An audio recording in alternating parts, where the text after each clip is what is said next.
Assalamualaikum warahmatullahi wabarakatuh. Salawat serta salam semoga selalu tercurah kepada junjungan kita, Nabi Muhammad sallallahu alaihi wasallam. Selamat datang di Radio Mencekam, tempat di mana kisah-kisah gelap dari sudut-sudut bumi Nusantara berbisik di telinga malam Anda.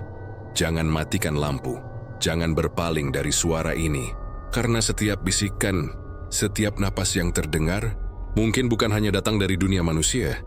Siapkan hati, karena malam ini kita akan membuka kembali tabir misteri yang seharusnya tidak pernah dibuka. Hujan gerimis membasahi langit Jakarta malam itu. Ketika Ibu Rani duduk termenung di depan warung nasi Padang miliknya yang sepi.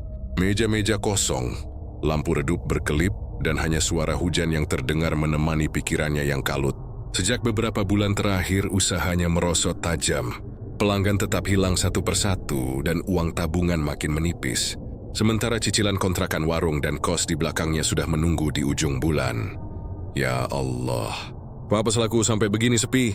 Gumamnya pelan, memandangi panci rendang yang sudah dingin. Di tengah keputusasaan itu datang seorang pria paruh baya bernama Pak Dul, pelanggan lama yang jarang muncul.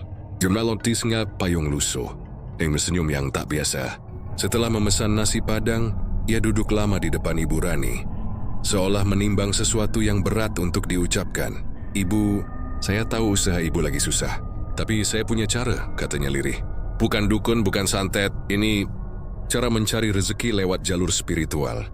Ibu Rani memandangnya ragu. "Jalur spiritual yang bagaimana maksudnya, Pak? Saya nggak mau macam-macam."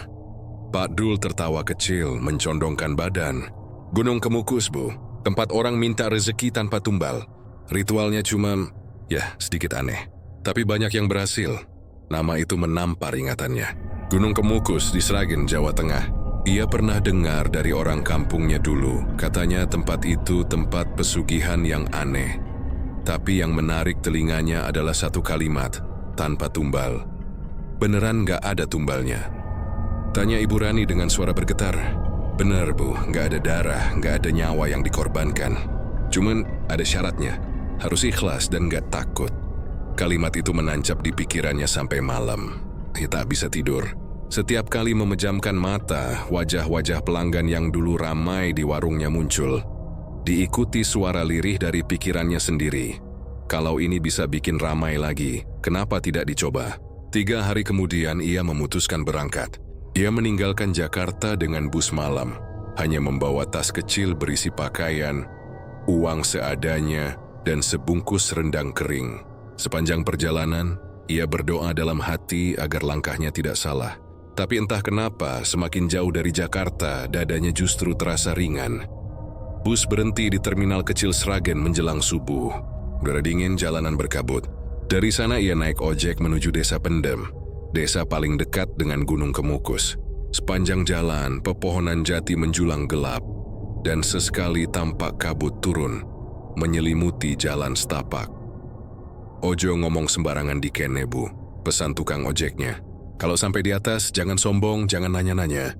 Ibu Rani hanya mengangguk. Semakin dekat ke gunung, udara terasa aneh. Hangat tapi lembab, dan aroma dupa samar sudah mulai tercium bahkan sebelum matahari muncul. Ketika tiba di kaki gunung, ia disambut deretan warung dan penginapan tua. Beberapa ibu-ibu duduk di depan warung, menatapnya seperti sudah tahu tujuannya. Salah satu dari mereka, perempuan berambut uban separuh, tersenyum menyeringai. "Mau nyari rezeki, Bu?" tanyanya tanpa basa-basi. Ibu Rani terkejut tapi mengangguk pelan. "Kalau begitu, tunggu malam Jumat Kliwon. Jangan ke atas sendirian, datang ke warung saya nanti. Kita bicarakan caranya," kata perempuan itu. Sebelum kembali mengulek sambal di cobek batu yang warnanya hitam legam.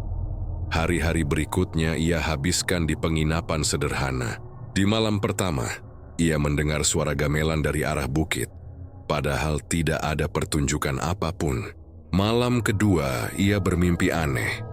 Dirinya berdiri di tengah kabut sambil memegang dupa, dikelilingi 7 bayangan pria yang wajahnya samar.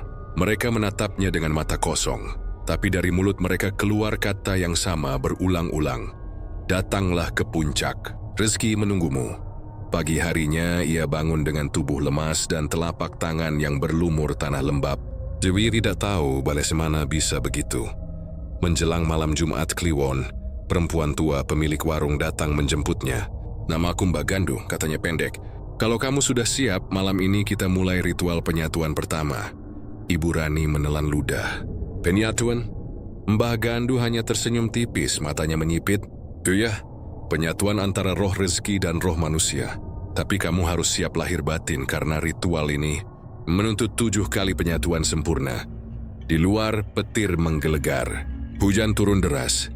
Gunung Kemukus tampak seperti raksasa yang sedang terbangun dari tidur panjangnya. Kabut turun perlahan, menutupi pepohonan. Sementara suara gamelan semakin jelas bercampur dengan aroma dupa yang menyengat. Malam itu Ibu Rani mengikuti Mbah Gandu naik ke arah puncak. Setiap langkah terasa berat, seolah tanah menolak pijakannya. Tapi entah kekuatan apa yang membuatnya terus melangkah. Di dalam hatinya suara-suara berbisik. "Rezeki besar menunggumu di atas sana, tapi jangan berhenti di tengah jalan." Ketika akhirnya mereka sampai di sebuah gubuk bambu di tengah hutan, Ibu Rani menatap sekeliling. 7 pria berbusana serba hitam sudah duduk melingkar. Kepala mereka menunduk. Dan di tengah lingkaran itu berdiri tungku kecil dengan dupa menyala. Mbah Gandu berbisik di telinganya, "Malam ini, kamu akan menyatu dengan 7 arah rezeki. Setelah ini, hidupmu tak akan sama." Dan di detik itu juga, kabut menebal, suara gamelan berhenti mendadak, digantikan suara napas berat yang terdengar dari setiap penjuru. Suhu udara turun drastis dan bulu kuduk Ibu Rani berdiri. Jadi usius langgengnya sudah terlalu jauh untuk kembali. Tanpa sadar, Jody menutup mata, dan dalam kegelapan yang pekat, dia mendengar satu kalimat berbisik di telinganya. "Selamat datang di Gunung Kemukus, Rani. Ritualnya akan enak, tapi sadis." Pagi setelah malam ritual pertama itu, Ibu Rani terbangun di gubuk bambu, yang kini terasa berbeda. Udara yang semalam begitu pekat oleh aroma dupa kini digantikan hawa lembab dan dingin. Di luar kabut masih bergelantungan rendah, menutupi pandangan hanya beberapa meter ke depan. Ia tidak ingat kapan tertidur, hanya samar mengingat suara-suara aneh di telinganya. Tawa rendah, bisikan lirih, dan nyanyian gamelan yang berhenti tiba-tiba. Tubuhnya lemas, tapi entah kenapa terasa ringan, seperti ada beban yang lepas dari dadanya. Ia bangkit perlahan, menyibak tirai anyaman bambu, dan terkejut melihat 7 pria yang semalam bersamanya sudah hilang. Hanya ada bekas lingkaran tanah gosong di tengah gubuk, sisa dupa yang hangus, dan setangkai bunga kenanga kering di sudut ruangan. Dari luar suara langkah kaki mendekat. Mbak Gandu muncul membawa kendi berisi air. "Sudah selesai bagian pertama," katanya datar. "Tanda bahwa kamu diterima sudah ada di tubuhmu." Ibu Rani memandang bingung. "Tanda apa, Mbah?" "Coba lihat telapak tanganmu," sautnya. Yuya menatap telapak tangan kanan dan terlonjak. Ada bekas luka kecil berbentuk lingkaran, seperti terbakar rokok, tapi tidak sakit. Luka itu tampak segar, padahal ia tidak merasa terbakar semalam. "Itu tanda penyatuan roh pertama. 6 lagi menunggu. Tapi sebelum lanjut, kamu harus menunggu 7 hari. Gunung tidak boleh dipaksa." Ibu Rani mengangguk tanpa berani bertanya lebih jauh. Ia tak tahu kenapa tidak takut. Ada perasaan aneh di dalam dirinya, semacam ketenangan yang tidak wajar. Hari-hari berikutnya ia habiskan di sekitar kaki gunung. Ia membantu di warung Mbah Gandu, memasak, menyapu, sambil sesekali memperhatikan para pendatang yang datang dan pergi. Setiap malam Jumat Kliwon, puluhan orang naik ke arah puncak, membawa bunga, dupa, dan ayam hitam. Beberapa tampak berpasangan, ada pula yang datang sendiri dengan wajah gelisah. Mbah Gandu selalu memperingatkan, jangan tanya siapa mereka. Setiap orang punya perjanjiannya sendiri dengan gunung. Namun semakin lama Ibu Rani berada di sana, semakin banyak hal janggal yang ia perhatikan. Ada seorang lelaki tua yang tiap malam duduk di bawah pohon beringin besar, menatap ke arah puncak dengan mata kosong. Ketika Ibu Rani menegurnya, lelaki itu hanya berkata, "Aku sudah gagal di penyatuan ke-6. Sekarang tinggal menunggu giliran dijemput." Ucapan itu membuat darahnya dingin. Apa maksudnya dijemput? Tapi lelaki itu menolak bicara lagi, seolah setiap kata bisa mengundang sesuatu dari balik kabut. Pada hari ketiga, Ibu Rani pergi ke mata air di lereng gunung untuk mencuci beras. Saat menunduk, ia melihat sesuatu aneh di air. Bayangannya sendiri, tapi dengan mata merah menyala dan senyum lebar yang tidak mengikuti gerak bibirnya. Julia menjerit kecil dan menjatuhkan baskom. Tapi ketika menatap lagi, air itu sudah tenang seperti semula. Malamnya Mbah Gandu datang ke kamarnya membawa dupa yang sudah dibakar setengah. Kalau kamu melihat sesuatu yang tidak masuk akal, jangan tolak. Gunung sedang mengenalimu, ujarnya. Semakin kamu menolak, semakin dalam dia akan masuk. Kata-kata itu menempel di benak Ibu Rani sampai ia sulit tidur. Di tengah malam, ia terbangun karena mendengar suara langkah kaki di luar penginapan. Berat dan menyeret, seperti seseorang menggeser batu. Ia beranikan diri mengintip dari celah jendela. Tidak ada siapapun, hanya kabut yang menebal. Tapi ketika hendak berbalik, ia melihat bayangan gelap berdiri di belakangnya, lewat pantulan kaca lemari. Bayangan itu tinggi, berjubah hitam dan kepalanya menunduk. Ia menjerit, namun bayangan itu menghilang seketika. Keesokan paginya, ia menemukan sesuatu tergantung di depan pintu penginapan. Seikat bunga kenanga basah dengan selembar daun pisang yang dilipat rapi. Di atasnya tertulis dengan arang, "Sudah 1 tinggal 6. Tangannya gemetar membaca tulisan itu. Siapa yang menaruhnya? Jun menoleh ke sekeliling, tapi warga sekitar bersikap seperti tidak melihat apa-apa. Bahkan Mbah Gandu hanya tertawa kecil saat ditunjukkan benda itu. "Itu pertanda kamu diingat oleh mereka," katanya ringan. "Berarti roh 7 arah sudah menunggu giliran berikutnya." Hari-hari berjalan lambat. Setiap malam Ibu Rani mulai mendengar bisikan dari arah jendela. Awalnya hanya samar, seperti desis angin, tapi lama-lama menjadi jelas.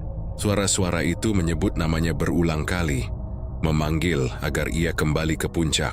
Kadang terdengar tawa perempuan, kadang rintihan panjang seperti orang kesakitan. Pada malam keempat ia bermimpi lagi, lebih nyata dari sebelumnya. Dalam mimpi itu, ia berada di tengah lapangan luas di puncak gunung. Dikelilingi 7 sosok laki-laki berwajah kabur. Mereka berlutut di hadapannya, lalu satu persatu mendekat dan menempelkan telapak tangan di dadanya. Setiap sentuhan membuat dadanya panas dan berdenyut keras.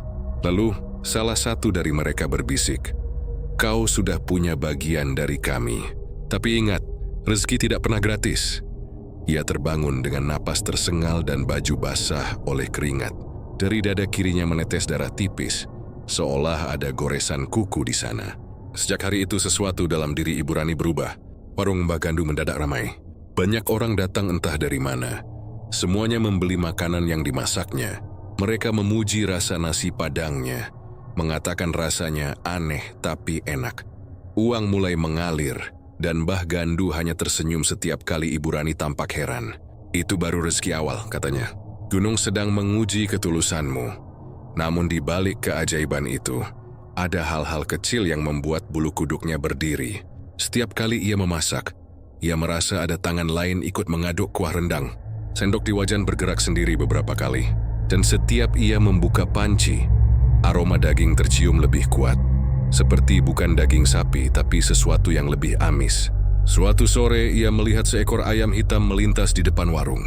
Ayam itu menatapnya lama, matanya merah menyala. Lalu entah dari mana, muncul 7 ekor ayam lain mengikuti.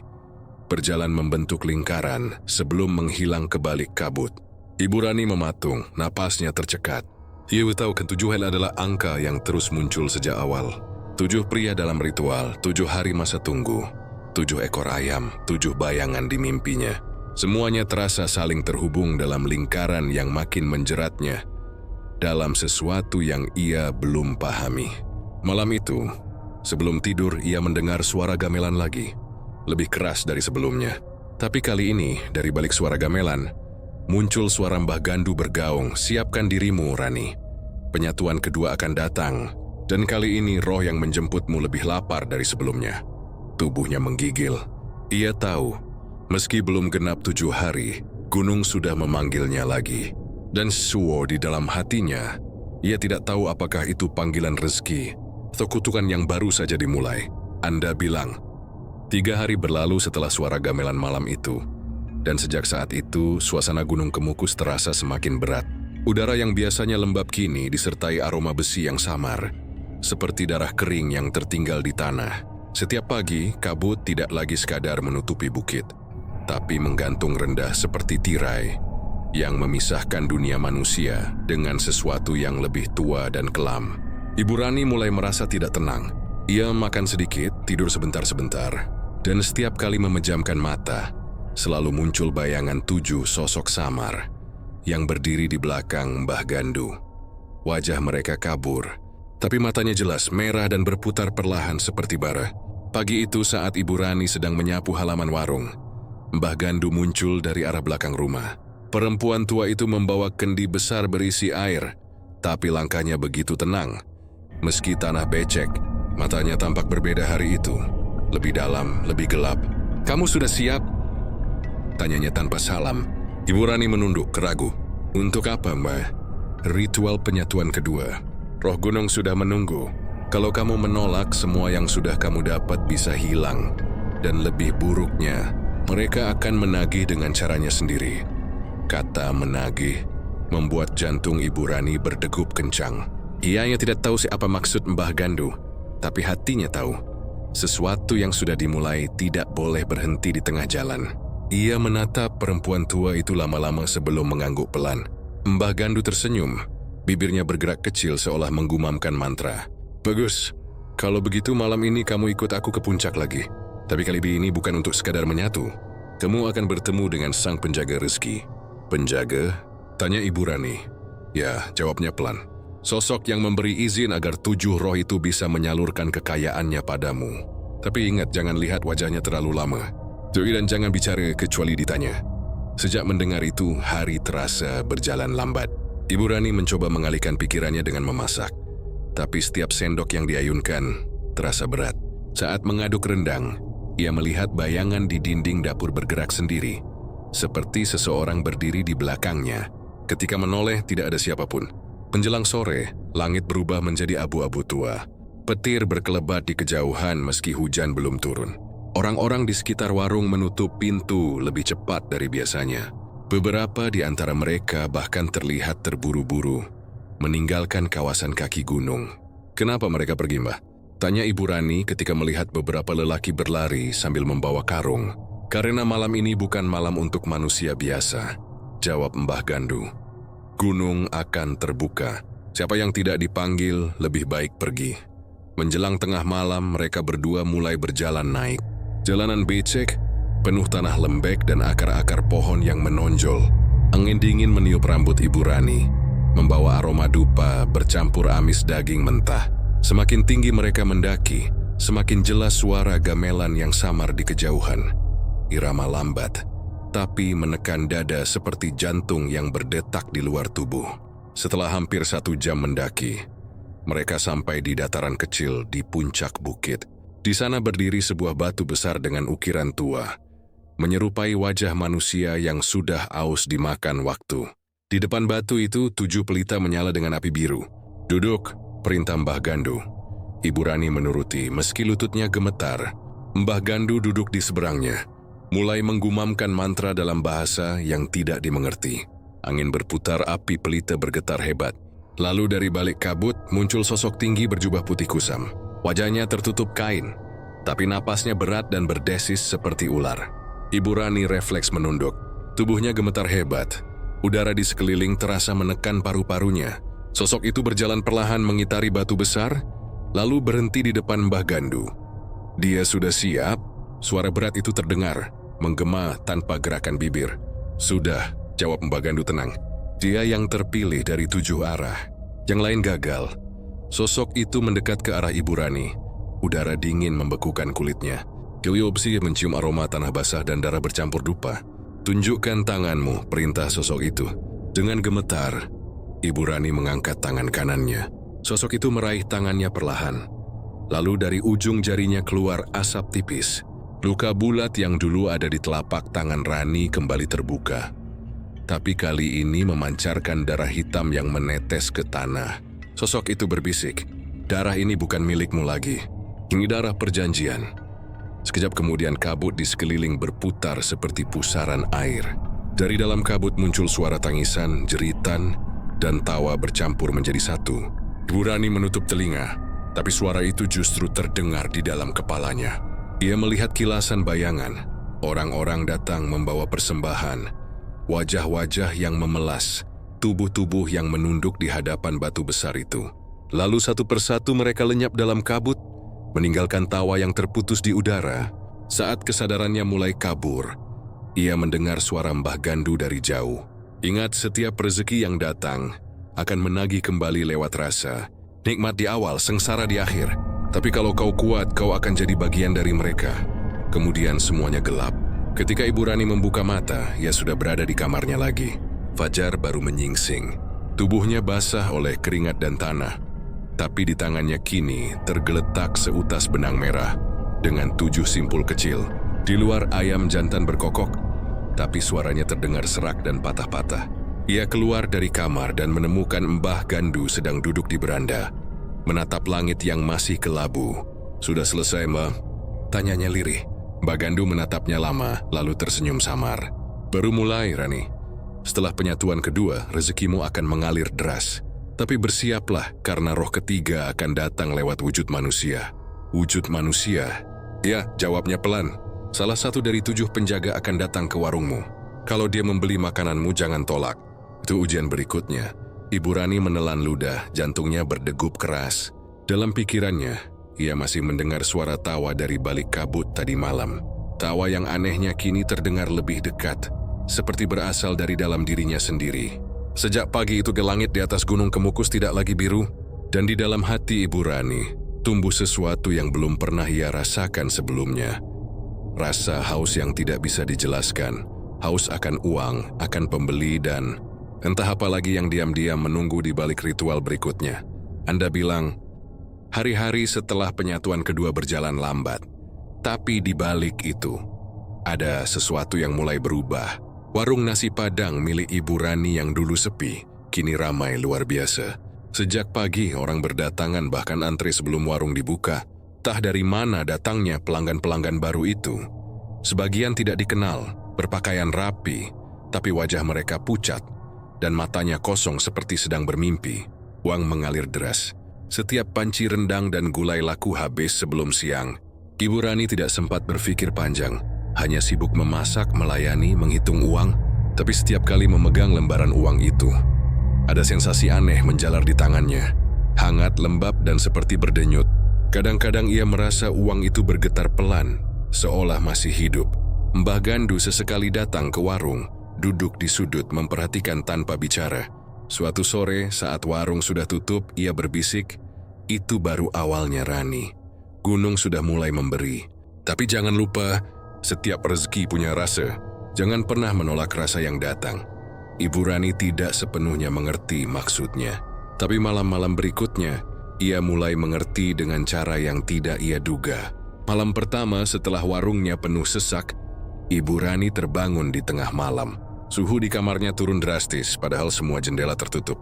Dia mendengar sesuatu di dapur, suara wajan diaduk pelan. Dia bangun berjalan perlahan, dan melihat panci rendang di atas kompor yang menyala sendiri. Uapnya tebal, tapi bukan aroma daging yang tercium. Lebih tajam, lebih amis, seperti darah segar yang mendidih. Ia menahan napas.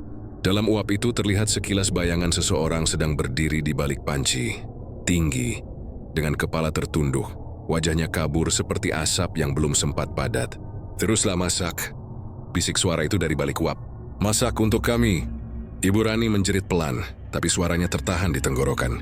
Dia menutup mata, dan ketika membuka lagi, panci itu sudah dingin, kompor padam. Tidak ada siapa-siapa di sana, tapi di lantai ada bekas jejak kaki basah 7 pasang, mengarah ke pintu belakang. Keesokan harinya, ia mengira semua itu mimpi. Tapi pelanggan yang datang hari itu membuat hatinya semakin kacau. 7 orang pria duduk di meja yang sama, masing-masing memesan rendang dan ayam pop. Mereka tidak bicara, hanya menatap Ibu Rani dengan mata kosong. Setiap kali Ibu Rani lewat di dekat mereka, mereka tersenyum bersamaan, senyum yang terlalu lebar untuk wajah manusia. Ketika mereka selesai makan, tidak satu pun dari mereka membayar. Tapi di meja tersisa 7 lembar uang 1000-an, basah seperti habis direndam air. Saat disentuh, uang itu dingin luar biasa. Malamnya, Ibu Rani kembali didatangi Mbah Gandu. Perempuan tua itu duduk di teras, menatap bulan yang separuh tertutup awan. "Kamu sudah melihatnya, kan?" katanya tanpa menoleh. Ibu Rani mengangguk pelan. Mereka datang ke warung saya, Mbah. 7 orang. Itu tanda penyatuan ketiga akan segera dimulai, jawab Mbah Gandu. Kau sudah menyiapkan diri? Apa saya masih bisa menolak? Tidak, Rani. Tidak setelah kau menyentuh darah perjanjian. Mbah Gandu bangkit berdiri, langkahnya perlahan mendekat. Tapi jangan takut. Ritual berikutnya bukan untuk menyakiti, hanya untuk menyeimbangkan. Kau akan merasa tenang, bahkan mungkin nikmat. Itulah kenapa orang menyebut ritual ini enak. Tapi ingat, setiap rasa nikmat di sini menyimpan kesedihan yang lebih dalam di ujungnya. Malam itu juga, mereka berangkat ke puncak gunung lagi. Langit gelap tanpa bintang, kabut menebal hingga napas terasa berat. Di tengah perjalanan, mereka bertemu 2 sosok lelaki berjalan turun. Tubuh mereka seperti menunduk memikul sesuatu. Ibu Rani mencoba menyapa, tapi Mbah Gandu menahan tangannya. Jangan, itu bukan orang, bisiknya. Ketika sampai di puncak, suasananya berbeda dari sebelumnya. Batu besar tempat mereka melakukan ritual kini ditutupi kain merah tua. Di sekelilingnya, 7 pelita biru menyala seperti mata yang menatap. Mbah Gandu menyuruhnya duduk di tengah lingkaran. Tutup matamu, dengarkan suara gunung. Ibu Rani memejamkan mata, dan segera suara-suara muncul dari segala arah. Tangisan, tawa, bisikan, semua bercampur menjadi satu. Angin berputar, tanah bergetar, dan di balik kabut ia mendengar langkah kaki banyak orang. Satu persatu, tangan-tangan dingin menyentuh bahunya. 7 sentuhan, seperti 7 orang berdiri mengelilinginya. Lalu suara berat itu muncul lagi. Suara yang pernah ia dengar saat bertemu sosok berjubah putih. Rezeki sudah diterima, kini tubuhmu menjadi wadah. Tapi ingat, setiap kemewahan datang dari pengorbanan rasa. Setelah itu dunia berputar. Ia mengakui tahu berapa lama ia pingsan, tapi ketika sadar ia sudah kembali di kamarnya. Di luar, pagi baru menyingsing. Tubuhnya pegal, tapi di kulit lehernya kini terlihat bekas 7 sidik jari hitam samar. Beberapa hari kemudian, warungnya semakin ramai. Bukan hanya ramai, tapi seperti magnet. Orang-orang yang lewat tiba-tiba berhenti dan makan di sana. Ada yang menangis setelah suapan pertama. Ada yang tertawa histeris, ada pula yang berkata, nasi ibu rasanya seperti mimpi. Setiap malam, Ibu Rani merasa tubuhnya semakin ringan, tapi juga semakin dingin. Dia tidak butuh tidur lama, tidak pernah lapar. Namun kadang di cermin dapur, bayangannya tidak bergerak bersamaan. Bayangan itu tersenyum saat ia tidak. Suatu malam saat mencuci piring, ia melihat darah mengalir dari keran air. Warna merah tua bercampur dengan busa sabun. Dari luar, terdengar suara Mbah Gandu berbisik pelan. Itu tanda rohmu mulai diterima. Teruskan, Rani, jangan hentikan ritualnya. Kau sudah setengah jalan menuju kekayaan. Ibu Rani menatap air yang berubah pekat, seperti sirup darah, lalu menutup matanya rapat-rapat. Dalam kegelapan matanya, suara gamelan bergema lagi. Kali ini lebih pelan, lebih halus, seolah berbisik langsung ke jantungnya. Ritualnya memang enak, tapi sadis. Dan entah kenapa Ibu Rani tersenyum samar. Tanpa sadar, air matanya menetes perlahan. Campuran antara takut, lelah, dan rasa nikmat yang tak bisa dijelaskan. Hari-hari berikutnya berjalan seperti mimpi yang indah sekaligus menakutkan. Warung Ibu Rani kini tidak pernah sepi. Dari pagi sampai larut malam, antrean panjang memenuhi halaman depan. Mobil mewah berhenti. Pejabat berdasi datang makan diam-diam. Bahkan ada yang menunggu berjam-jam hanya untuk sepiring rendang. Uang mengalir deras. Laci kasir penuh sesak. Bahkan peti di kamar sudah tak cukup menampung uang kertas yang terus datang setiap hari. Namun di balik semua keberkahan itu, suasana rumah dan tubuh Ibu Rani perlahan berubah. Dinding rumahnya selalu lembab meski cuaca panas. Lampu sering bergetar padahal listrik stabil. Dan di tengah malam, aroma amis seperti darah dan kemenyan bercampur menyeruak dari dapur. Malam ketiga setelah puncak ritual terakhir, Ibu Rani bermimpi aneh. Dalam mimpinya, ia kembali berdiri di puncak Gunung Kemukus, di bawah langit hitam yang dipenuhi kabut tebal.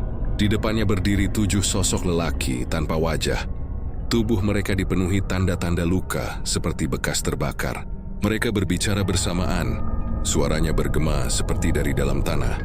Rani, rezeki telah diberikan, tapi pengikatnya belum sempurna. Kami lapar. Ia berusaha menjerit tapi lidahnya kaku. Sosok-sosok itu kemudian mendekat satu persatu. Dada mereka terbuka. memperlihatkan rongga kosong yang gelap, berisi suara dengung aneh seperti suara lebah. Salah satu dari mereka menyentuh wajahnya, lalu berbisik di telinga, "Beri kami makan dari darahmu." Ibu Rani terbangun dengan napas terengah. Bajunya basah oleh keringat, dan di lehernya ada bekas goresan kecil seperti cakaran kuku. Di meja samping tempat tidurnya, ada 7 helai rambut hitam basah, seolah baru saja diletakkan oleh seseorang. Keesokan harinya, sesuatu yang aneh terjadi di warung. 7 pria yang dulu pernah datang kembali muncul. Mereka duduk di meja yang sama seperti sebelumnya, tapi kali ini tidak memesan apapun. Mereka hanya menatap Ibu Rani yang sedang melayani pelanggan lain. Tatapan mereka tajam, dalam, seakan menembus kulit dan tulangnya. Salah satu dari mereka, yang duduk paling ujung, tersenyum kecil dan berbisik pelan, "Kau sudah lupa pada kami." Ibu Rani terpaku. Saat menoleh lagi, 7 orang itu sudah hilang. Tapi kursi tempat mereka duduk masih bergerak pelan, seperti baru saja ditinggalkan seseorang. Siang itu juga, seekor ayam yang baru disembelih di dapur tiba-tiba hidup kembali. Ayam itu mengepakkan sayap dengan suara keras, darahnya memercik kemana-mana, dan di dinding, cipratan darah itu membentuk pola seperti 7 jari yang melingkar. Ibu Rani menjerit, tapi tidak ada yang berani mendekat. Malamnya Mbah Gandu datang lagi. Wajahnya kali ini tampak lebih tua, kulitnya kering seperti tanah pecah, matanya merah samar. Ia membawa bungkusan kain hitam dan duduk di lantai dapur. "Gunung sudah menagih, Rani," katanya pelan. 7 roh yang kau satukan dalam tubuhmu mulai lapar. Mereka butuh penenang." Ibu Rani memeluk lututnya, tubuhnya gemetar. "Saya sudah sanggup lagi, Mbah. Saya sudah bisa tidur. Setiap malam saya mendengar mereka memanggil nama saya. Kadang saya merasa ada yang tidur di samping saya, padahal saya sendirian." Mbah Gandu mengangguk, wajahnya tanpa ekspresi. "Itu artinya perjanjianmu berhasil. Tapi ritual berikutnya harus dilakukan, atau semua rezeki ini akan berubah menjadi kutukan." "Ritual apa lagi, Mbah? Bukankah saya sudah melakukan semuanya?" "Belum." Mbah Gandu membuka bungkusan kain hitam itu. Di dalamnya ada 7 buah batu kecil berwarna merah tua, seperti tetesan darah yang mengeras. "Ini adalah penambat. Kau harus menanamnya di halaman rumahmu. 1 batu untuk setiap roh yang pernah kau undang. Setelah itu yang mereka tidak akan mengganggu. Selama kau terus memberi makan." "Memberi makan?" tanya Ibu Rani dengan suara serah. "Ya, mereka tidak makan daging, tidak minum darah binatang. Yang mereka butuh adalah rasa manusia. Ketakutan, kesedihan, bahkan kenikmatan yang lahir dari dosa. Dulu makanan mereka." Ibu Rani tidak menjawab. Ia hanya menatap batu-batu itu, yang entah kenapa tampak berdenyut pelan seperti jantung kecil. Lalannya, Iziu melakukan apa yang diperintahkan. Dengan tangan gemetar, ia menggali 7 lubang di halaman belakang. Tanah terasa basah dan lembut, seperti daging mentah. Ditut menanam batu ke-7, ia mendengar suara berat dari bawah tanah. "Terima kasih, Rani." Sejak malam itu, rumahnya terasa berbeda. Setiap kali angin bertiup, terdengar suara langkah kaki pelan di atap.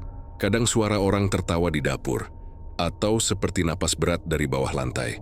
Pelanggan warung makin banyak, tapi sebagian mulai bertingkah aneh. Beberapa muntah darah setelah makan, ada yang pingsan sambil tersenyum, bahkan ada yang tiba-tiba menjerit bahwa mereka melihat bayangan hitam di belakang Ibu Rani saat ia menghidangkan nasi. Puncaknya terjadi pada malam Jumat Kliwon. Saat semua karyawan sudah pulang, Ibu Rani duduk sendirian di dapur, mencoba menghitung uang hasil hari itu. Tapi dari pintu belakang terdengar suara langkah kaki, pelan, teratur, 7 kali hentakan. Ia membalikkan badan, dan di sana berdiri 7 sosok pria tanpa wajah, sama seperti dalam mimpinya. Tubuh mereka hitam seperti arang, mata mereka merah menyala. Salah satu maju mendekat mengulurkan tangannya. "Kami lapar lagi, Rani. Waktunya memberi rasa." Ibu Rani menjerit, tapi mereka sudah mengelilinginya. Dunia di sekitarnya berputar cepat. Juga merasa tubuhnya diangkat, dibaringkan, lalu hanya keheningan panjang. Ketika sadar pagi sudah datang, dapur berantakan. Lantai penuh bekas kaki basah dan tangannya penuh bekas cakar. Tapi di meja tersisa 7 piring kosong dan 1 kalimat ditulis dengan darah. Ritual belum selesai. Dan di luar rumah, tanah tempat ia menanam batu-batu itu kini berdenyut pelan, seperti ada sesuatu di bawahnya yang hidup. menunggu giliran berikutnya. Sejak kejadian malam Jumat itu, hidup Ibu Rani tidak lagi bisa disebut kehidupan. Ia seperti berjalan di antara dua dunia, setengah manusia, setengah bayangan. Warungnya masih ramai, tapi setiap pelanggan yang datang kini menatapnya dengan cara yang membuat darahnya dingin. Mereka tersenyum terlalu lebar, matanya terlalu kosong, seolah yang datang bukan manusia, melainkan roh-roh lapar yang menyamar. Setiap malam, ia mendengar suara langkah 7 orang berjalan di halaman. Kadang mereka berhenti di depan kamarnya, mengetuk pintu 3 kali, lalu pergi tanpa suara. Kadang saat ia sedang memasak, api kompor berubah warna menjadi biru kehitaman. Dan dari dalam panci muncul aroma busuk seperti daging manusia yang dibakar. Tubuh Ibu Rani makin lemah, tapi wajahnya tetap segar. Ia tidak pernah merasa sakit, tidak lapar, tidak haus. Namun matanya mulai kehilangan cahaya, digantikan dengan tatapan dingin yang tak lagi mengenali rasa takut. Suatu malam ia memutuskan untuk menemui Mbah Gandu. Ia tidak tahan lagi dengan bisikan-bisikan yang setiap malam memanggil namanya. Dengan senter kecil, ia berjalan menuju rumah dukun tua itu di kaki gunung. Tapi begitu sampai di sana, rumah itu tampak seperti tidak dihuni. Pintu terbuka sedikit, dan udara di dalam terasa dingin menusuk. Ia memanggil pelan, "Mbah Gandu." Tidak ada jawaban. Jeri masuk perlahan. Rumah itu gelap, hanya diterangi cahaya bulan dari celah atap. Di dinding tergantung ratusan jimat, foto-foto hitam putih orang yang sudah meninggal, dan potongan kain merah yang masih basah seperti habis dicelup darah. Tiba-tiba dari balik kegelapan, suara parau terdengar. "Kau datang juga, Rani." Ibu Rani menoleh, melihat Mbah Gandu duduk di sudut ruangan. Tubuhnya kini kurus kering, rambutnya rontok separuh, dan kulitnya berkerut seperti kulit kayu. Namun matanya menatap tajam, seperti bara yang hidup di tengah abu. "Apa yang sebenarnya terjadi, Mbah?" Seru Ibu Rani, suaranya bergetar. "Saya melakukan semua yang Mbah suruh. Saya sudah tanam batu-batu itu, tapi setiap malam mereka datang. Mereka bilang ritual belum selesai." Mbah Gandu tersenyum lemah. "Karena memang belum, Rani. Kau pikir pesugihan tanpa tumbal itu benar-benar ada? Tidak ada rezeki tanpa ganti. Gunung tidak memberi cuma-cuma." Ibu Rani mematung. "Jadi, selama ini Mbah bohong?" "Tidak sepenuhnya," jawab Mbah Gandu pelan. "Gunung Kemukus memang punya jalan pesugihan yang tidak butuh tumbal manusia hidup. Tapi tetap butuh rasa. Rasa takut, rasa sakit, rasa dosa. Dan itulah yang sekarang diminta darimu." Ia mengambil sebuah kendi kecil di dekatnya dan menyerahkannya pada Ibu Rani. "Ini wadah roh. Di dalamnya ada sisa darah dari 7 lelaki yang dulu ikut bersamamu di ritual pertama. Mereka bukan manusia biasa. Mereka tumbal-tumbal lama yang dikembalikan oleh gunung. Ketika kau bersama mereka, kau telah menyatu dengan roh yang dulu mati dalam ritual pesugihan. Itu sebabnya kekayaan datang cepat, tapi ikatannya juga dalam." Ibu Rani gemetar memegang kendi itu. "Jadi mereka bukan manusia waktu itu? Separuh manusia, separuh arwah. Mereka menyalurkan energi gunung lewat tubuhmu. Dan kini mereka lapar karena perjanjianmu mulai melemah. Apa yang harus saya lakukan, Mbah?" Mbah Gandu menatapnya lama. "Kau hanya punya 2 pilihan. Menyelesaikan ritual terakhir, atau semuanya akan menagih dengan cara yang paling kejam." "Ritual terakhir?" Mbah Gandu mengangguk pelan. "Ritual penyatuan penuh. Kau harus kembali ke Gunung Kemukus tepat tengah malam Jumat Kliwon dan memanggil 7 roh itu lagi. Tapi kali ini kau tidak boleh takut, tidak boleh menolak. Tubuhmu harus sepenuhnya mereka miliki selama 7 hari. Setelah itu mereka akan tenang dan rezekimu akan langgeng." Ibu Rani menatap kendi di tangannya.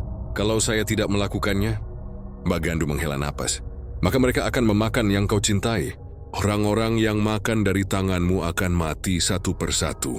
Dan di akhir nanti, kau akan dijadikan perantara selamanya. Roh yang tidak mati dan tidak hidup." Kata-kata itu membuat seluruh tubuh Ibu Rani bergetar. Dia mundur perlahan, air matanya menetes tanpa sadar. Saya tidak sanggup, Mbah." Mbah Gandu menatapnya dengan iba. "Kau sudah terlanjur, Rani. Semua yang menyentuh rezeki dari gunung itu tak bisa kembali. Tapi mungkin masih ada jalan lain." Ibu Rani menatapnya penuh harap. "Apa itu?" "Ritual penenangan," jawab Mbah Gandu lirih. "Tapi berbahaya. Kau harus mengembalikan semua yang kau terima dari gunung." uang, makanan, bahkan rasa nikmat itu. Kau harus bakar semuanya di tanah tempat kau menanam batu-batu merah itu. Kalau gunung menerimanya, roh-roh itu akan pergi. Tapi kalau tidak, apa Mbah? Kalau tidak, mereka akan menganggapmu pengkhianat. Dan pengkhianat gunung tidak mati dengan cepat. Suasana menjadi hening. Angin malam masuk lewat celah dinding, meniup lampu minyak hingga hampir padam. Di luar, terdengar suara seperti langkah kaki di tanah basah, mendekat perlahan.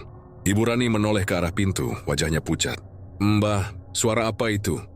Mbah Gandu tidak menjawab. Joli menatap keluar dengan mata kosong, lalu berbisik, "Mereka sudah datang. Mereka mendengar rencanamu."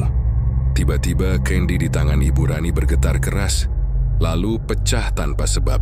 Cairan merah gelap menyembur keluar, dan dari dalamnya terdengar jeritan 7 suara, bercampur jadi satu. Jeritan itu membuat telinga berdengung, seperti suara dari dunia bawah tanah. Ibu Rani menjerit dan jatuh tersungkur. Sementara di sekelilingnya udara mendadak berat. Bayangan 7 sosok hitam muncul di dinding. Tubuh mereka tinggi, mata merah menyala. Mereka bergerak perlahan ke arah Ibu Rani. Mbah Gandu berteriak, "Lari Rani! Gunung sudah menolakmu." Tapi sebelum Ibu Rani sempat berdiri, bayangan-bayangan itu sudah menembus tubuhnya. Dia berteriak panjang, merasakan panas luar biasa mengalir dari perut hingga ke kepala. Dunia berputar cepat, lalu gelap total. Ketika Siis membuka emak, ia sudah berada di rumahnya sendiri. Namun semua pintu terkunci dari dalam. Dan di luar jendela, 7 sosok itu berdiri diam, menatap ke arahnya. Di dada Ibu Rani, muncul lambang aneh berbentuk lingkaran merah yang berdenyut perlahan seperti jantung kedua. Dan di telinganya, suara Mbah Gandu terdengar samar-samar dari kejauhan. "Rani, kau sudah bukan manusia sepenuhnya. Ritual penenangan adalah satu-satunya harapanmu. Tapi kalau gagal, gunung akan menelanmu bulat-bulat." Malam itu, Ibu Rani hanya bisa menatap cermin. Di dalam pantulannya, wajahnya tersenyum, tapi bukan senyum miliknya. Ada 7 bayangan berdiri di belakang. Semuanya ikut tersenyum dalam keserempakan yang mengerikan. Anda bilang, 2 malam setelah kejadian di rumah Mbah Gandu, hidup Ibu Rani berubah menjadi neraka yang sunyi. Ia tidak lagi bisa tidur. Setiap kali memejamkan mata, 7 sosok itu muncul di sekeliling ranjang, memanggilnya dengan nada lembut tapi menakutkan. Kadang mereka menyentuh wajahnya, kadang hanya berdiri di sudut ruangan sambil tersenyum tanpa suara. Semakin hari, tubuhnya makin berat, seperti menanggung sesuatu di dalamnya. Dan setiap kali memasak di dapur, tangan kirinya gemetar sendiri, seolah ada kekuatan lain yang ikut menggerakkan pisau dan sendok. Warungnya tetap ramai, tapi mulai muncul tanda-tanda aneh. Pelanggan yang datang sering merasa mual, pusing, bahkan ada yang pingsan setelah makan. Satu persatu karyawan pergi tanpa pamit karena ketakutan. Suatu malam, seorang pembeli yang tinggal di dekat pasar ditemukan meninggal dengan wajah senyum membiru. Lidahnya menjulur, dan di telinganya tertinggal bau kemenyan yang sama seperti di dapur Ibu Rani. Kabar itu membuat warga sekitar berbisik-bisik, tapi anehnya, tidak ada yang berani menuduh secara langsung. Setiap kali seseorang mencoba bicara buruk tentang Ibu Rani, malamnya mereka mengalami mimpi buruk. Didatangi 7 bayangan hitam yang memaksa mereka makan rendang panas-panas sampai mulut mereka melepuh. Di tengah kekacauan itu, Ibu Rani akhirnya ingat ucapan terakhir Mbah Gandu. Kalau ingin bebas, lakukan ritual penenangan. Ia tahu risikonya besar, tapi tidak ada pilihan lain. Ia sudah tidak tahan lagi hidup di antara dunia manusia dan dunia arwah. Malam Jumat Kliwon berikutnya, ia menyiapkan segala yang dibutuhkan. 7 piring nasi padang, 7 batang kemenyan, 7 potong uang 100.000, dan 1 kendi tanah kosong sebagai simbol pengembalian rezeki. Ia menggali kembali tanah di belakang rumah tempat batu merah dulu dikubur. Udara malam itu berat, dingin dan langit tanpa bulan. Begitu kemenyan dibakar, angin berhenti berembus. Api lilin bergoyang ke arah yang sama, seperti tertarik ke dalam tanah. Suara dengung rendah terdengar dari bawah bumi, dan tanah di sekelilingnya mulai bergetar pelan. Ibu Rani mulai membaca doa-doa yang diajarkan Mbah Gandu. percampuran bahasa Jawa kuno dan Arab yang terdengar asing di lidahnya. Namun ketika sampai di bait terakhir, sesuatu aneh terjadi. Kendi yang ia letakkan di tengah lingkaran retak pelan, lalu mengeluarkan asap tipis berwarna merah darah. Dari dalam tanah muncul aroma busuk, seperti bangkai yang sudah lama terkubur. Tanah yang ia gali tiba-tiba bergolak, dan dari dalamnya keluar cairan hitam pekat yang mendesis, seperti minyak panas. Ibu Rani mundur ketakutan. Ya Tuhan, apa ini? Lalu suara berat muncul dari dalam tanah, suara yang sudah dikenalnya. Rani, kau pikir bisa mengembalikan yang sudah menjadi milik kami? Suara itu membuat darahnya membeku. Dari dalam lubang, 7 tangan hitam muncul, berlendir, menggeliat keluar seperti akar. Tangan-tangan itu meraih kakinya, menarik dengan kekuatan yang luar biasa. Ibu Rani menjerit, berusaha melepaskan diri, tapi cengkeraman itu semakin kuat. Ia mencoba membaca doa lagi, tapi lidahnya keluh. Dari dalam rumah, piring-piring di dapur berjatuhan satu persatu. Suara gamelan pelan terdengar, sama seperti saat ritual pertama di Gunung Kemukus, hanya kali ini iramanya lebih cepat dan menyeramkan. 7 sosok itu akhirnya muncul seluruhnya dari tanah. Tubuh mereka gosong, mata merah, tapi kali ini wajah mereka mulai terbentuk, menyerupai 7 pria yang pernah tidur bersamanya dalam ritual pertama. Salah satu dari mereka tersenyum, darah menetes dari bibirnya. Kau sudah menikmati rasa kami, Rani. Sekarang giliran kami menikmati milikmu. Ibu Rani berusaha berlari, tapi tanah di bawahnya berubah lunak seperti lumpur. Tubuhnya terseret perlahan ke dalam lubang yang makin besar. Ia menjerit, memanggil nama Tuhan, memohon ampun, tapi yang datang hanya tawa mereka yang menggema dari segala arah. Di tengah jeritannya, tiba-tiba cahaya putih menyilaukan muncul di atas kepala. Suara Mbah Gandu terdengar samar, seolah datang dari kejauhan. Rani, jangan biarkan mereka menarik jiwamu. Lawan, ingat niatmu. Kau hanya mau hidup dari rezeki halal. Mendengar itu, Ibu Rani menutup mata dan berteriak sekuat tenaga sambil menyebut nama Allah berulang kali. Tubuhnya mendadak panas luar biasa. Api lilin di sekelilingnya menyala lebih terang, dan tanah yang menelan kakinya berhenti bergerak. 7 sosok itu menjerit keras, seolah terbakar oleh sesuatu yang tak terlihat. Namun kelegaan itu hanya berlangsung sesaat. Dari dalam tanah muncul tangan ke-8, besar, berurat, dengan kuku sepanjang pisau dapur. Tangan itu menarik Ibu Rani kembali ke tengah lingkaran. Ia tidak sempat melawan. Dalam sekejap, kendi di tengah pecah dan menyemburkan darah pekat yang memancar ke seluruh halaman. Api lilin padam bersamaan. Suara gamelan berhenti total, digantikan oleh keheningan yang menakutkan. Ketika subuh datang, halaman rumah Ibu Rani basah oleh tanah hitam dan darah yang mengering. Tidak ada yang tahu apa yang terjadi malam itu. Hanya tersisa 7 batu merah yang kini hancur menjadi abu. Dan di tengah-tengahnya sebuah bekas lubang besar, sedalam 1 meter, mengeluarkan uap panas samar. Tetangga yang pertama kali melihat melapor ke polisi karena bau busuk menyengat. Tapi begitu petugas datang, tak seorang pun berani menggali lubang itu. Dari dalamnya terdengar suara lirih, seperti perempuan menangis dan tertawa bersamaan. Warung nasi Padang Ibu Rani ditutup. Dalam waktu seminggu, seluruh rumahnya dilanda keanehan. Kaca jendela pecah sendiri, air sumur berubah merah, dan setiap malam ada suara langkah kaki 7 orang di teras. Beberapa warga bersumpah masih sering melihat sosok perempuan berambut panjang berjalan keluar rumah. Itu menjelang tengah malam, membawa kendi tanah sambil berbisik. Ritualnya enak, tapi aku gagal menenangkannya.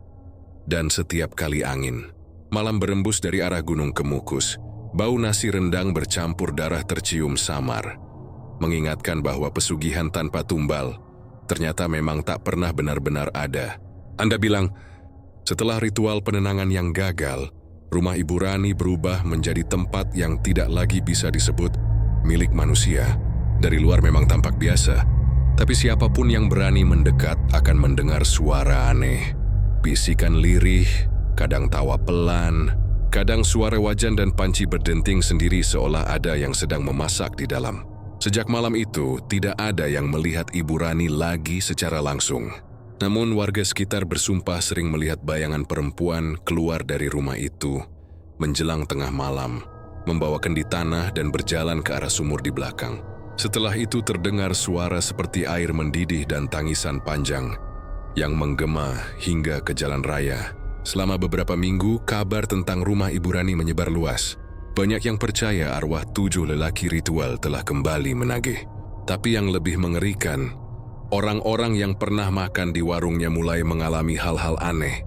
Ada yang tiba-tiba mengalami mimpi buruk yang sama.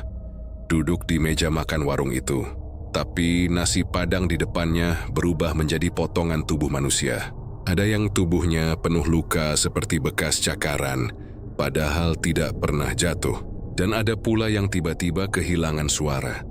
Hanya bisa mengeluarkan suara mendesis setiap kali berusaha bicara.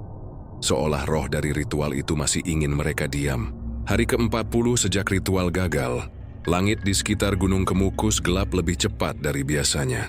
Petir menyambar tanpa suara, dan angin berhembus dari arah timur, membawa bau darah dan kemenyan yang pekat. Malam itu rumah Ibu Rani seperti hidup kembali. Lampu-lampu menyala sendiri, pintu terbuka dan menutup dengan sendirinya. Dan suara perempuan tertawa menggema dari dapur. Dari arah jalan, beberapa warga yang penasaran melihat sosok Ibu Rani berdiri di depan rumahnya. Wajahnya tidak lagi seperti manusia.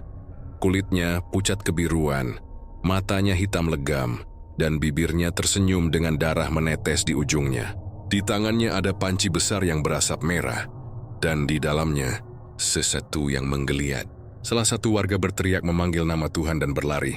Tapi ketika menoleh lagi, Ibu Rani sudah tidak ada. Yang tersisa hanyalah aroma nasi padang terbakar dan noda darah mengering di tanah. Keesokan harinya rumah itu kembali sepi. Namun sejak hari itu 7 kematian aneh terjadi di kampung tersebut.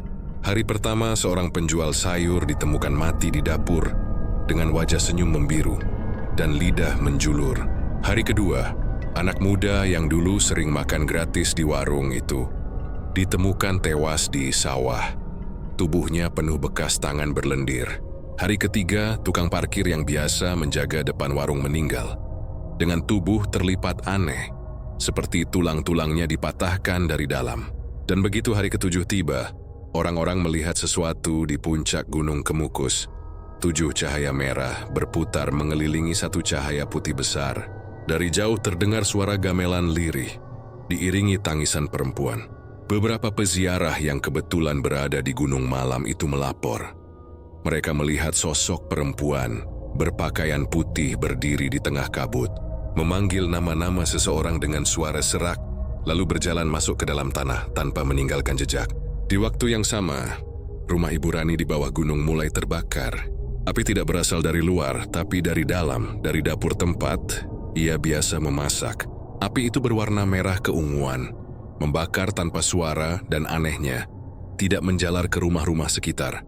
Orang-orang mencoba memadamkannya, tapi begitu air disiram, api justru berubah menjadi asap hitam yang berputar dan membentuk 7 wajah laki-laki yang tertawa. Ketika api padam, rumah itu tinggal puing. Namun di tengah dapur yang hangus, warga menemukan sesuatu yang membuat mereka gemetar. 7 piring nasi padang yang masih utuh, disusun rapi di atas meja batu, masing-masing dengan potongan daging yang masih berasap. Dan di kursi paling ujung, ada bekas duduk seseorang hangat seolah baru saja ditinggalkan. Malam itu Gunung Kemukus tidak lagi seperti biasanya. Hujan turun deras tapi hanya di sekitar puncak. Dari arah desa terdengar sayup-sayup suara perempuan menyanyi lagu Minang lama. Liriknya pelan tapi penuh kesedihan. Orang-orang percaya itu suara Ibu Rani, suara yang tidak lagi berasal dari dunia ini. Menurut cerita dari seorang penjaga makam tua di kaki gunung, malam setelah kebakaran itu, ia melihat Ibu Rani datang. Wajahnya tenang, bajunya putih bersih, tapi langkahnya tidak meninggalkan bayangan. Dia berhenti di depan makam tua di tengah area pesugihan dan berkata lirih, "Sudah cukup. Aku telah memberi rasa terakhirku. Biarkan mereka tenang." Setelah itu, tanah di sekitar makam terbuka sedikit, mengeluarkan uap panas merah lalu menutup kembali dengan suara pelan seperti napas terakhir. Sejak hari itu, keanehan di kampung mulai reda. Tidak ada lagi suara tawa tengah malam. Tidak ada lagi mimpi buruk tentang rendang dan nasi padang berdarah.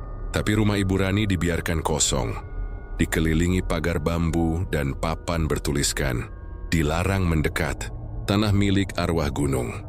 Namun, bagi mereka yang nekat naik ke Gunung Kemukus setelah itu, selalu ada satu hal yang sama mereka alami. Di salah satu titik jalur pendakian, tercium aroma nasi padang yang baru dimasak, hangat dan gurih. Beberapa orang bersumpah melihat sosok perempuan duduk di batu besar sambil tersenyum, memegang piring rendang dan berkata pelan, "Ritualnya memang enak, tapi jangan pernah mencobanya kalau tak siap kehilangan rasa manusia." Dan entah kenapa, setiap kali hujan turun di daerah itu, selalu ada 7 kilat merah yang menyambar puncak gunung bersamaan. Seakan 7 arwah itu masih menjaga sesuatu di sana, sesuatu yang dulu dijanjikan lewat kenikmatan sesaat, tapi dibayar dengan abadi dalam penderitaan. Anda bilang, beberapa bulan berlalu sejak tragedi rumah Ibu Rani terbakar. Warga sekitar Gunung Kemukus mencoba melupakan semua yang terjadi. Tapi gunung itu seolah tak mau diam. Setiap malam Jumat Kliwon, udara di sekitar puncak berubah dingin luar biasa. Dan dari arah timur sering terlihat kabut merah menuruni lereng.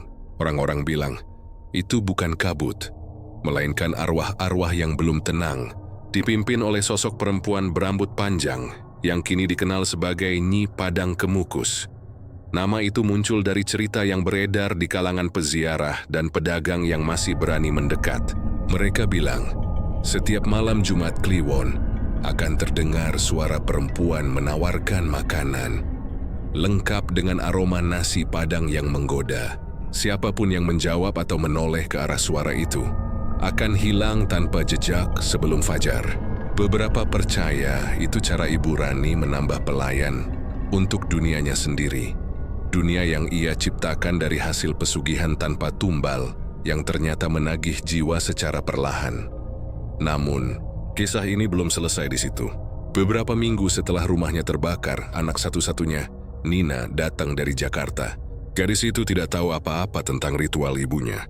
Ia hanya menerima kabar bahwa ibunya hilang dan rumahnya habis terbakar. Ketika ia tiba di kampung, tak ada seorang pun yang berani menatap matanya lama-lama. Mereka takut, tapi tidak berani bicara. Nina tinggal di rumah peninggalan ibunya yang sudah dijaga garis polisi. Malam pertamanya di sana sepi, hanya suara jangkrik dan hembusan angin. Tapi sekitar tengah malam ia mencium aroma yang sangat familiar. Aroma rendang buatan ibunya. Padahal dapur sudah lama hangus. Yuni mengikuti bau itu. Dan ketika sampai di ruang dapur, ia melihat sesuatu yang membuat darahnya berhenti mengalir. Di atas meja batu, ada piring berisi nasi padang lengkap dengan potongan daging dan sambal hijau, masih mengepul hangat. Nina berusaha menenangkan diri. Ibu berpikir mungkin ada orang yang iseng atau ingin menakutinya. Tapi begitu ia mendekat, terdengar suara lembut memanggil dari arah belakang. Rasanya masih sama kan, Nak? Suara itu, suara ibunya. Nina menoleh perlahan. Di sana berdiri sosok perempuan dengan wajah mirip Ibu Rani. Tapi kulitnya pucat abu-abu dan matanya merah berair. Tubuh Nina kaku. Juna ingin laris, tapi kakinya seperti tertanam di lantai. Sosok itu tersenyum dan berkata lagi, "Ibu hanya ingin kamu tahu, semuanya tak gratis di dunia ini. Nikmat yang ibu cari, ternyata hanyalah jalan menuju lapar yang abadi." Seketika seluruh ruangan berubah. Dinding yang hangus berubah menjadi dapur warung lama, lengkap dengan panci besar dan pelanggan yang duduk sambil tertawa. Tapi wajah mereka bukan wajah manusia. Semua memiliki mata kosong dan kulit terbakar. Mereka memakan nasi padang itu sambil meneteskan darah dari sudut bibir. Nina menjerit, tapi jeritannya lenyap begitu saja. Sosok ibunya mendekat dan menyentuh kepalanya dengan lembut. "Kau darahku, Nina. Aku tak ingin kau mengulang dosa ini. Tapi mereka tak akan melepaskanmu begitu saja." Dalam sekejap bayangan 7 lelaki muncul di sekeliling meja. Mereka adalah pria-pria dari ritual itu. Wajah mereka rusak, dagingnya membusuk, namun sorot matanya penuh amarah. Mereka menatap Ibu Rani dan berbisik serentak, "Janji belum lunas, jiwa belum lengkap." Ibu Rani menatap Nina dengan sedih. "Aku harus membayar agar kau bisa pergi." Lalu, tanpa ragu, ia mencengkram leher sendiri dan menarik sesuatu dari dalam tubuhnya, sebuah cahaya kecil, seperti api biru, yang kemudian ia masukkan ke dalam tubuh Nina. Seketika, tubuh Nina terdorong mundur, dan ruangan kembali berubah menjadi puing rumah yang hangus. Sosok Ibu Rani menatapnya terakhir kali, tersenyum dengan air mata hitam menetes. "Pergilah, jangan pernah kembali ke gunung ini." Dan tubuhnya berubah menjadi abu, terbawa angin keluar dari rumah. Nina jatuh pingsan. Keesokan paginya warga menemukan Nina tergeletak di halaman. Tubuhnya dingin tapi masih hidup. Ibu dibawa ke puskesmas dan dirawat selama seminggu. Setelah sadar, Nina tidak banyak bicara. Tapi sejak itu, di matanya ada sesuatu yang aneh. Kilatan merah samar yang muncul setiap kali malam tiba. Setelah Nina pergi dari kampung itu, kehidupan perlahan normal. Namun rumah bekas Ibu Rani tetap kosong. Tak ada yang berani menyentuhnya. Hingga suatu hari, seorang pedagang baru dari luar kota membeli tanah tersebut. Ia ingin membuka warung nasi Padang di lokasi yang sama, karena katanya tempatnya strategis dekat jalur wisata. Warga sudah memperingatkan, tapi lelaki itu tidak peduli. Ia mulai membangun ulang warung itu, bahkan memakai resep lama yang katanya ia temukan di puing dapur. Tulisan tangan Ibu Rani. Hari pembukaan warung itu, orang-orang penasaran. Aromanya menggoda, rasanya luar biasa. Bahkan lebih enak dari warung Ibu Rani dulu. Tapi malamnya, pedagang itu ditemukan tewas di dapur. Wajahnya membiru dengan senyum mengerikan, dan di tangannya masih menggenggam sendok penuh nasi Padang. Setelah itu, warung itu tak pernah dibuka lagi. Namun beberapa peziarah mengatakan, kalau kau datang ke Gunung Kemukus malam Jumat Kliwon, dan kau mencium bau nasi Padang yang sangat sedap dari arah hutan, jangan pernah menoleh. Sebab jika kau menoleh, kau akan melihat sosok perempuan berdiri di balik kabut, tersenyum dengan mata hitam berkilat sambil berkata, "Ritualnya memang enak, tapi jangan lupa setiap rasa harus dibayar." Sejak saat itu, legenda pesugihan Gunung Kemukus tanpa tumbal menjadi salah satu kisah yang paling menakutkan di Jawa Tengah. Orang-orang bilang, tak ada yang benar-benar tanpa tumbal. Kadang tumbalnya bukan darah, tapi jiwa yang terus lapar, selamanya mencari rasa yang tak pernah bisa dikenyangkan. Dan setiap kali hujan turun di kaki Gunung Kemukus, selalu ada aroma nasi Padang yang samar terbawa angin. Sebagian orang menutup hidung dan berlari, tapi sebagian lain malah mendekat dan tak pernah kembali lagi.